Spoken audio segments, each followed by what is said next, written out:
sont frappés à terre par des individus qui disent agir au nom de la Palestine. Ici, un autre supporter israélien a été jeté dans un canal d'Amsterdam. Il est empêché de sortir de l'eau par ses agresseurs. Dit libérer la Palestine et on s'en va. Une vraie chasse à l'homme.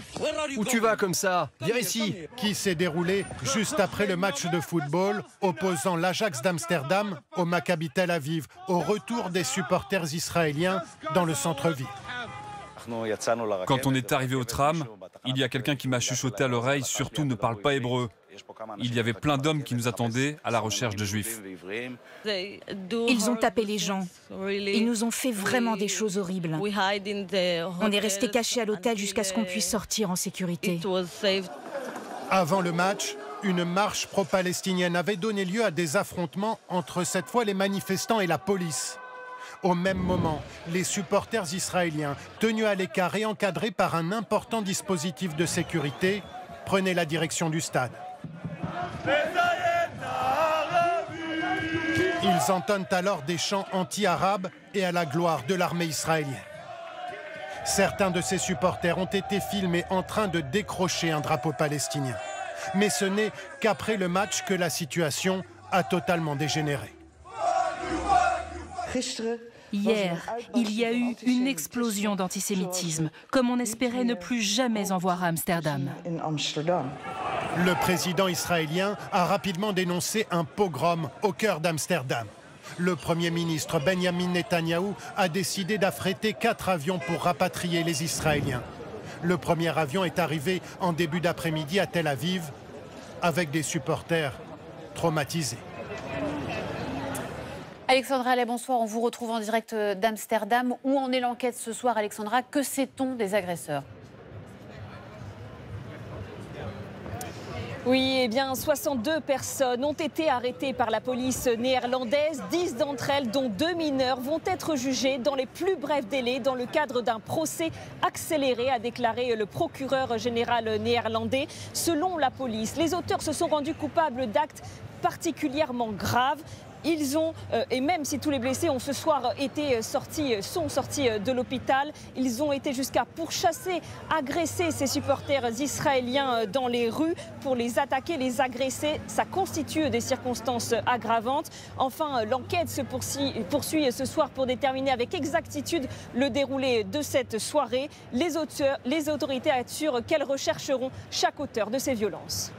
Merci Alexandra. Ces violences interviennent alors qu'un match opposera jeudi prochain la France à Israël au Stade de France. Le dispositif de sécurité va être renforcé, mais pas question, dit le ministre de l'Intérieur, d'annuler cette rencontre. Valérie Lerouge et Nathalie Pérez. Le match France-Israël aura bien lieu jeudi au Stade de France, mais sous pression. Lundi déjà, une quarantaine de manifestants pro-palestiniens ont investi les locaux de la Fédération française de football pour réclamer l'annulation de la rencontre. D'autres proposent de la délocaliser.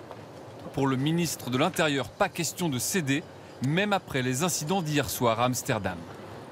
Il se fera au Stade de France, parce que la préfecture de police m'a confirmé qu'elle était en mesure d'assurer la sécurité. Et je pense que, pour une raison symbolique, j'y tiens aussi, parce qu'on ne doit pas renoncer, on ne doit pas reculer. On ne doit rien lâcher.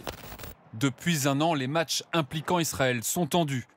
Fin juillet, à Paris, la rencontre olympique face au Paraguay a été émaillée d'incidents et d'injures antisémites. Enlève ça, ils n'ont pas joué, tu enlèves ça. En septembre, la Belgique, qui devait accueillir l'équipe d'Israël, a préféré jouer le match en Hongrie. Jeudi, il y aura donc un déploiement de forces de l'ordre exceptionnel autour du Stade de France et devant l'hôtel de l'équipe israélienne. Sur les différents matchs à risque qu'on connaît, notamment des classicos OM-PSG, on est sur entre 10 et 15 forces mobiles. Là, on est bien à 26 unités de forces mobiles qui ont été demandées et qui sont prévues pour être engagées.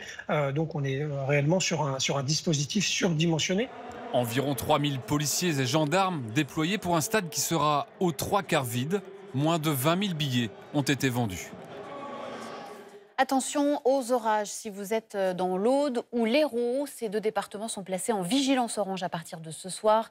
Des orages accompagnés de fortes pluies pourraient provoquer de nouvelles inondations. Les autorités appellent à la prudence. En Espagne, des pluies torrentielles se sont abattues, cette fois sur la Catalogne, dans la petite ville touristique de Cadaqués. Les rues, vous allez le voir, se sont transformées en torrents. Encore une fois, l'eau est montée très vite. Claire Blondiot et Sylvain Daubat. Les rues de Cadaqués transformées en torrents. Cette nuit de